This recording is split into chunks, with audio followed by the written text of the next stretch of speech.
स्वागत अभिनंदन 2025 में कर्क लग्न कर्क राशि की बात करूंगा। अगर आपके चार्ट में 4 नंबर लिखा हुआ है लग्न में, तो आपके love, health, finance, career, marriage, education, pregnancy, double transition theory कहाँ लगेगी आपके चार्ट में, जो स्पेशल कॉन्सेप्ट है, और रेमेडी 2025 तो नंबर लिखा होगा। तो केतु आपके दूसरे घर पे, जुपिटर आपकी कुंडली के 12वें घर पर, राहु कुंडली के अष्टम भाव पे, शनि कुंडली के भाग्य भाव पे रहने वाले हैं। देखिए, लव लाइफ के हिसाब से साल आपके लिए बेहतर रहने वाला है। अपने प्रेमी के साथ अच्छे संबंध बना के रखिए। आप थोड़ी सी मतभेद आपकी हो सकती है, लेकिन अल्टीमेटली जो आपका पार्टनर होने वाला है वो आपको पूरा सपोर्ट करने वाला है। ठीक है। प्रेम, इस साल आपको प्रेम विवाह को घर वालों की मंजूरी मिल सकती है। आप इस समय खुद को रोमांचित महसूस करेंगे। आपके और आपके पार्टनर के बीच सब कुछ अच्छा ही अच्छा दिख रहा है। जो लोग सिंगल हैं उनके लिए यह साल अच्छे मैरिज प्रपोजल जो है वो आ सकते हैं। तो वर्ष 2025 के मध्य अवधि आपके रिश्तों में कुछ भूचाल ला सकती है। आपको अपने पार्टनर पर शक करने की आदत आप पर भारी पड़ सकती है। लेकिन कैरियर जो है, वार्षिक राशिफल के हिसाब से बात करें तो आपका अच्छा चलता हुआ नजर आ रहा है। शनि महाराज भी भाग्य भाव में आएंगे, तो जो प्रमोशन आपके कैरियर में रुकी हुई थी उसमें आपको मौका मिलेगा। अगर आप नौकरी ढूंढ रहे हैं तो ये नौकरी बदलने के इच्छुक है, तो ये साल शुरुआती समय आपके लिए थोड़ा अनुकूल रह सकता है। राहु कुंडली के अष्टम भाव पे रहेंगे, तो आपकी कुंडली का छठा घर, 12वां घर और अष्टम भाव, ये तीनों एक्टिवेट रहने वाले हैं। तो आपसे विशेष निवेदन है, गाड़ी चलाते वक्त आपको विशेष ध्यान रखना है, नहीं तो दुर्घटना के चांसेस हैं। फैमिली लाइफ की मैं बात कर लूं तो साल की शुरुआत से लेकर मार्च के महीने तक शनि ग्रह का प्रभाव आपके परिजनों के साथ संबंधों में कमजोरी देने का काम कर सकता है। आपकी बातचीत का तौर तरीका थोड़ा सा कड़क रह सकता है, इसलिए प्रभाव भी संबंधों पर पड़ सकता है। फाइनेंस के हिसाब से देखिए, थोड़ा सा ध्यान रखने की आवश्यकता है। केतु कुंडली के दूसरे घर में है, तो पैसे आपके खर्च हो सकते हैं। ठीक है। कर्क राशि वाले लड़की लड़कों जातक जातिकाओं के लिए ये वीडियो है। हाँ, बृहस्पति। देखिए, बृहस्पति के बारे में एक खास बात यह है कि भले ही कुछ ग्रहों से इनकी शत्रुता हो, लेकिन जो ग्रह इसके अनुकूल नहीं है वे इसके शत्रु भी नहीं है। तो चैनल पर पहली बार जुड़े हैं तो लाइक सब्सक्राइब कर लीजिए। कि 2025 में जो बृहस्पति देव हैं, 4 फरवरी के आसपास बृहस्पति का वृषभ राशि में गोचर होने वाला है। 14 मई के आसपास बृहस्पति का मिथुन राशि में गोचर होगा। यही सबसे बड़ा गोचर है 2025 का। 18 अक्टूबर को बृहस्पति का कर्क राशि में गोचर होगा। 11 नवंबर का बृहस्पति जो है कर्क राशि में ही वक्री हो जाएंगे, और 5 दिसंबर को बृहस्पति देव जो है मिथुन राशि में गोचर करेंगे। तो 3 नंबर आपकी कुंडली में कहाँ पड़ता है? द्वादश भाव में पड़ता है, कुंडली का 12वें भाव में।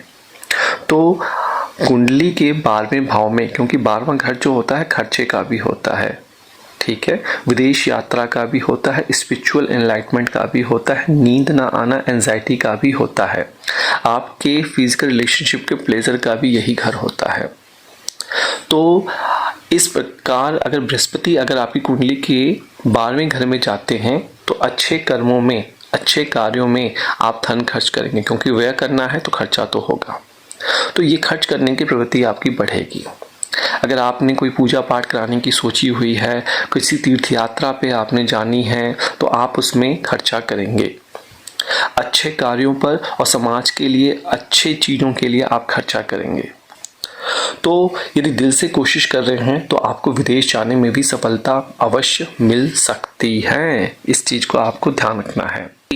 बृहस्पति जब जाएंगे आपकी कुंडली के 12वें घर में, तो वहां से सीधी नजर आपकी कुंडली के कहाँ डालेंगे? छठे घर में, ठीक है। और वहीं से एक नज़र डालेंगे 5वीं कुंडली के चौथे घर पे, जो कि आपके पेरेंट्स का है, आपके डोमेस्टिक लाइफ का। छठा घर आपके रोग रिपू का है, कोर्ट कचहरी के मामलों का है।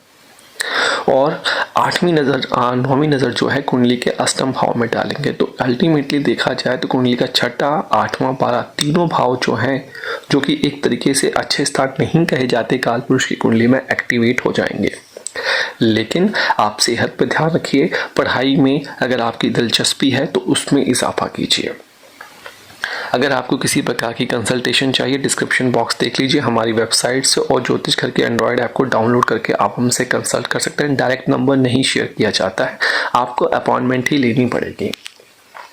चलिए, बृहस्पति महाराज की दृष्टि जो मैंने बताया आपके कहाँ 4, 6 और 8, जिससे आपके खर्च बढ़ेंगे। आपके इन्हीं घर से संबंधित चीज़ों पे ही खर्च पड़ने वाले हैं। लेकिन 5वीं दृष्टि क्योंकि आपके चौथे घर पे पड़ रही है, तो घर में परिवार के सुखों में बढ़ोतरी आप करेंगे खर्चा कर कर। चाहे आप फ्रिज ले लें, गाड़ी ले लें, कोई इन्वेस्टमेंट कर दें, वो परिवार के लिए आप करेंगे, तो जिससे परिवार वाले खुश रहेंगे और आपको ज़्यादा प्रसन्नता भी महसूस होगी और आपकी तरफ अट्रैक्ट भी होंगे। तो यहाँ से ससुराल पक्ष से भी अच्छी खबरें मिलेंगी क्योंकि अष्टम भाव भी। अब इस कुंभ राशि में जब ये जाएंगे तो जितनी भी 12 राशियां हैं उन पे कुछ प्रभाव पड़ेगा, तो वो मैं बताऊंगा। वीडियो को अंत तक देखिए क्योंकि इस वीडियो में आपको पता लगेगा कि आपको क्या उपाय करना है, कैसा फल रहेगा। 18 महीने मतलब 2025 से लेकर 2026 तक यह गोचर आपको क्या क्या दे के जा सकता है। कि कैरियर की रिपोर्ट चाहिए, आपके राहु केतु शनि बृहस्पति के गोचर की रिपोर्ट चाहिए, तो आप हमसे बुक कर सकते हैं। डिस्क्रिप्शन बॉक्स में ऑप्शन दिया हुआ है, वेबसाइट के माध्यम से और हमारी ऐप के माध्यम से भी आप हमसे जुड़ सकते हैं।